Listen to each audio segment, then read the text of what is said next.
एक समय की बात है। राजा विक्रमादित्य अपनी वीरता और न्याय के लिए प्रसिद्ध थे।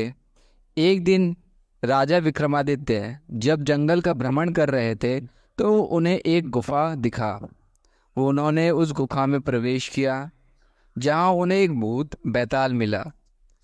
बैताल ने विक्रमादित्य को कहा, राजा, मैं तुम्हें एक कहानी सुनाऊंगा, लेकिन तुम्हें मेरे प्रश्न का उत्तर देना होगा।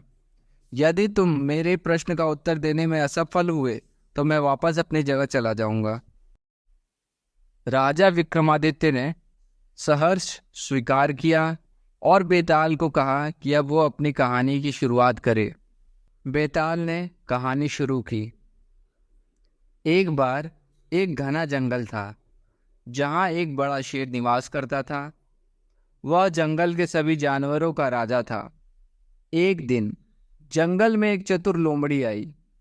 उसने शेर से कहा, महाराज, आप बहुत ही शक्तिशाली हैं, लेकिन आप अपने राज्य में कुछ बदलाव लाना चाहेंगे?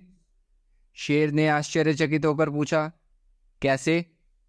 लोमड़ी ने सुझाव दिया कि शेर को अपने राज्य में लोकतंत्र स्थापित करना चाहिए, ताकि सभी जानवर अपनी आवाज उठा सके।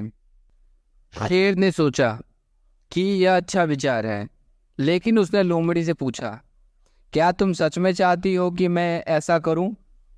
लोमड़ी ने जवाब दिया, हाँ महाराज, लेकिन अगर आप ऐसा करेंगे तो सभी जानवर आपसे डरना छोड़ देंगे। शेर ने कहा, यह सच है, लेकिन अगर मैं लोकतंत्र स्थापित करता हूं तो मुझे अपनी शक्तियों का साझा करना होगा।